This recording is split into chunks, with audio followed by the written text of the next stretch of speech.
Сәлеметсіздер ме, құрметті көрермендер, тыңдаушылар. Сіздермен біз бүгін қазақ тілі сабағын видео формат түрінде үйренуді бастаймыз. Здравствуйте, дорогие слушатели! Мы с вами сегодня начнем изучение казахского языка в видеоформате. Очень рада вас всех видеть. Сегодня я выбрала такую тему, довольно очень легкая тема. Это у нас сәлемдесу түрлері. Называется тема сәлемдесу түрлері. Виды приветствия. Это кажется, что очень легкая тема, но когда именно мы хотим сказать, например, приветствовать на казахском языке кого-нибудь, да, своего друга или своего знакомого, которого увидели, мы, например, хотим сказать в уважительной форме, да, вдруг это такой важный человек, например, мы же не можем сказать просто салем, мы говорим сәлеметсізбе, поэтому есть огромные изменения в этих именно, даже если даже приветствия, они имеют очень важную роль. Здесь в простой форме салем, знаем, что привет, сәлеметсің здравствуй, қалайсың, как ты. Теперь, конечно, уважительная форма сәлеметсізбе. В конце добавилось сіз. Сіз у нас обозначает вы, поэтому, чтобы запомнить, надо знать то, что сіз это вы.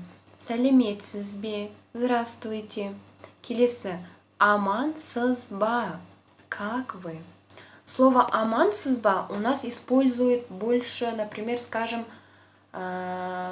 бабушки и дедушки, например, да, здороваются друг с другом. Они же не могут сказать сәлеметсіңбе. Они в основном говорят амансызба. Как вы? Следующее. Қалыңыз қалай? Как ваши дела? Теперь давайте перейдем в множественную форму. В множественной форме у нас есть такие окончания, как лар, лир, дар, тер. Это очень много, скажем так, сейчас кажется, что очень многим, но они очень легкие окончания. Если мы знаем их наизусть, очень легко будет сказать, например, какое-нибудь слово, скажем, ктап. Ктап-тар. Это обозначает, что множественная форма окончание тар обозначает. Ктап-тар. Қаламдар, сөмкелер, немесе дәптерлер, например, дәптер, тетрадь, дәптерлер, тетради. Здесь также множественная форма сәлеметсіздер ме. Сәлеметсіздер. Да? Дер у нас обозначает множественную форму. А ме уже вопросительный знак стоит, а сәлеметсіздер ме, окончание ме, это союз, да, который ставится в вопросительных предложениях. Амансыздар ма, опять же, қалдарыңыз қалай. Вот такие есть изменения, когда хотим сказать в множественной форме или в простой форме. Следующее я выбрала такое слово, скажу как очень волшебное слово, очень важное слово, потому что это слово мы используем, наверное, каждый день, с утра до вечера. Смотрите, қайырлы. Слово қайырлы очень глубокое значение имеет. Оно еще обозначает благополучно, удачно, успешно. Қайырлы күн, добрый день. Қайырлы таң, доброе утро. Қайырлы кеш, добрый вечер. Я еще выбрала, они могут еще повстречаться в других приложениях. Например, қайырлы бай, добрый богач. Следующее, қайырлы болсын, поздравляю. Слово қайырлы болсын, это, конечно, все знают, что для нас почти что это наша традиция, потому что мы всегда, например, у моей подруги родилась дочка, да, я позвоню и говорю қайырлы болсын, поздравляю. Или кто-то купил себе машину. Опять же говорим қайырлы болсын. Также кто-то, например, повысили на работе. Тоже можем сказать қайырлы болсын. Дальше идем. Дальше у нас жаңа сөйлем. Новое предложение. Эти предложения можете себе записать, выучить наизусть. Я еще выбрала такую, как раз сейчас у нас актуально, мини-идемен. Я дома.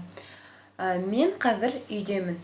Будьте все сейчас дома, да, потому что мы должны беречь свое здоровье в нашей ситуации.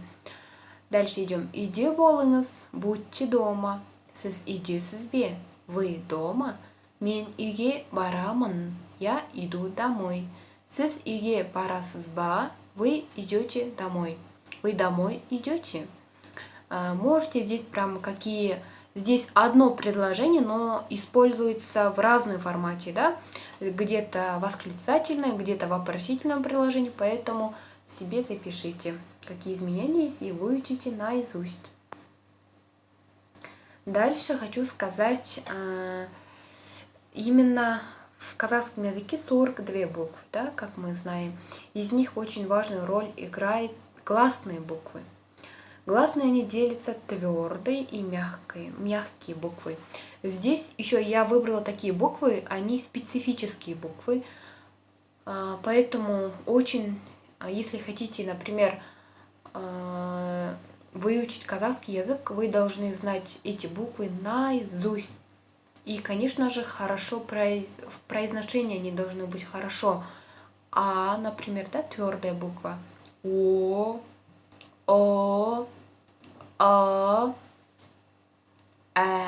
конечно же, мягкие буквы.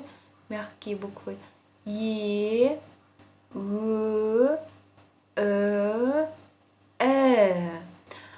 Это таблица тоже. Можете прямо по этой таблице каждый день делать упражнения по, например, 15 минут каждый день читать прям эти буквы и произношение, как они будут в произношении, как они будут слышаться вам, да, чтобы улучшить произношение специфических букв. Так, здесь я еще хочу сказать о законе сингармонизма, поэтому я выбрала твердые и мягкие буквы, потому что даже закон сингармонизма это и у нас из греческого, да, обозначает син, например, вместе, гармония, созвучие, вместе в созвучии. Потому что в нашем случае каждые буквы, они должны быть удобны в произношении.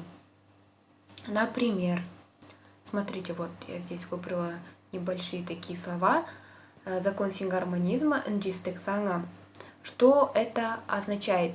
Орман, мы только что читали, да? Даже если не читали, в таблице указано орман.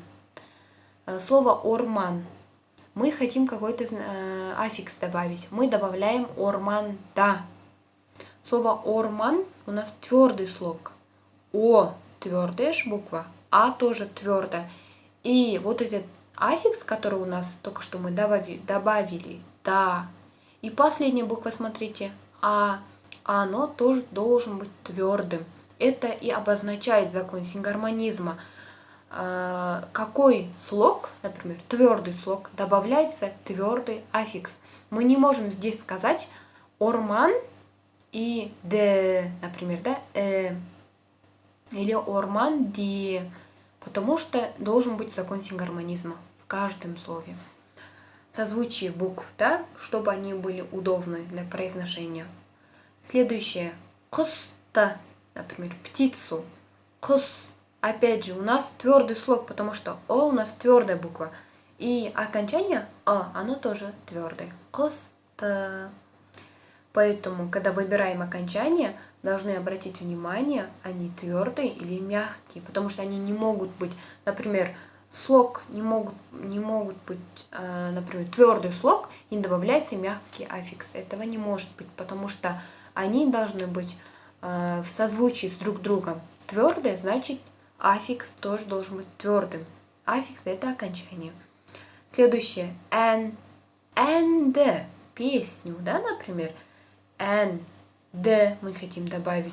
Мы не можем добавить да, потому что не подходит в созвучии. And, да, мягкий слог. And, потому что буква мягкая, и вот последняя буква and, оно тоже должно быть мягким. Песню. Иди. Опять же, у нас какая буква, да, например, мягкая буква, тоже мягкая буква. Даже можно посмотреть на это, например, слово начинается с мягкой буквы и закончилось на мягкую букву тоже. Дома. Климде. Клем у нас ковер. Клемді ковер. Да, например. Клемді әкел. Принеси ковер. Да? Мы говорим клемді әкел. Следующее. Қол. Какой слог? Твердый слог. Қол. Да, например, қол. А теперь надо добавить какое-нибудь окончание. И мы обратим внимание, конечно, чтобы окончание, которое добавляется, должен быть твердым. Қол, да, потому что здесь қол стоит буква О. И в конце буква А. Қол, да, в руке. Вот. Я сегодня хотела вам немножко рассказать об законе сингармонизма, потому что закон сингармонизма очень важную роль играет. Если мы хотим сказать какое-нибудь предложение или слово, или даже читаем книгу, мы должны знать произношение, как они произносятся. Поэтому спасибо за внимание. Сондықтан сіздерге көптен көп рахмет тыңдағандарыңызға, назарларыңызға рахмет.